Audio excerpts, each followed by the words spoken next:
बॉलीवुड में हर चेहरा जो चमकता है उसके पीछे एक ऐसा अंधेरा भी होता है जिसे या तो मीडिया छुपा लेता है या फिर पैसा उसे दबा देता है। और अक्षय कुमार की कहानी इसी कंट्रोल और कैमरे के बीच का सच है। आज जिनको आप सुबह जल्दी उठने वाला, योगा करने वाला, देशभक्ति फिल्मों में गंगा जल से भी पवित्र दिखने वाला एक आदर्श पति और पिता समझते हैं, वही कभी इस इंडस्ट्री का सबसे बड़ा प्लेबॉय कहा जाता था। वो भी ऐसे नहीं, सबूतों और कहानियों के साथ।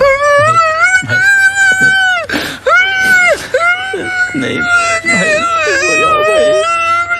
1991 में सुगंध से डेब्यू करने वाला ये लड़का जब 1992 में खिलाड़ी से हिट हुआ तो उसके सिर्फ पोस्टर ही नहीं छपने लगे बल्कि उसके अफेयर के किस्से भी इंडस्ट्री में वायरल होने लगे। पहले आयशा झुल्का, फिर रवीना टंडन, जिनके साथ अक्षय की सगाई तक हो चुकी थी। लेकिन अक्षय का दिल कभी एक चेहरे पर टिकता ही नहीं था। रवीना जैसी एक्ट्रेस जो उस समय इंडस्ट्री में एक से एक हिट फिल्में दे रही थी, उन्होंने सिर्फ अक्षय के कहने पर अपने करियर के सुनहरे मौके छोड़ दिए। कुछ कुछ होता है और दिल तो पागल है जैसी फिल्में ठुकरा दी, सिर्फ इसलिए कि अक्षय को एक ऐसी बीवी चाहिए थी जो शादी के बाद काम न करे। लेकिन उसी दौरान वही अक्षय रेखा और सुष्मिता सेन के साथ अफेयर में रंगे हाथ पकड़े गए। ये कोई अफवाह नहीं बल्कि उस दौर के अखबारों और खुद रवीना टंडन के इंटरव्यूज में डॉक्यूमेंटेड हकीकत है। रवीना ने एक नहीं 3 बार अक्षय को माफ किया, लेकिन हर बार वही धोखा। और अगला नाम जुड़ा शिल्पा शेट्टी से, जो रवीना की दोस्त थी। रवीना की सगाई के वक्त अक्षय और शिल्पा का अफेयर शुरू हुआ और जब शिल्पा को अक्षय की सच्चाई का पता चला तब रोते हुए उन्होंने कहा, अक्षय ने मुझे यूज किया और जब कोई नया मिल गया तो छोड़ दिया। इतना ही नहीं, खुद शिल्पा ने मीडिया में कहा था कि अब वह कभी अक्षय के साथ काम नहीं करेंगी। सोचिए, एक सुपरस्टार होने के बावजूद एक औरत पब्लिक में अपने साथ हुए धोखे को कबूल कर रही है। फिर ट्विंकल खन्ना आई, जो फिल्मी दुनिया की सबसे तेज तर्रार और पढ़ी लिखी महिलाओं में मानी जाती है। अक्षय ने पहली बार शादी का वादा निभाया, लेकिन आदतें वही रही। 2003 में प्रियंका चोपड़ा के साथ अंदाज से शुरू हुआ सिलसिला वक्त तक चला और इस अफेयर ने अक्षय की शादीशुदा जिंदगी को हिला दिया। खुद डायरेक्टर सुनील दर्शन ने बताया था कि फिल्म बरसात की शूटिंग से 5 दिन पहले अक्षय ने खुद उन्हें कॉल करके कहा कि कुछ गड़बड़ हो गई है और वो फिल्म नहीं कर सकते, क्योंकि उस वक्त ट्विंकल खन्ना प्रियंका के साथ रिश्ते की खबरों से इस कदर परेशान थी कि उन्होंने अक्षय को छोड़ ही दिया था। एक होटल की लॉबी में इन दोनों की लड़ाई भी देखी गई, जहां अक्षय ने खुद माना कि प्रियंका के साथ उनका अफेयर है। सोचिए, एक आदमी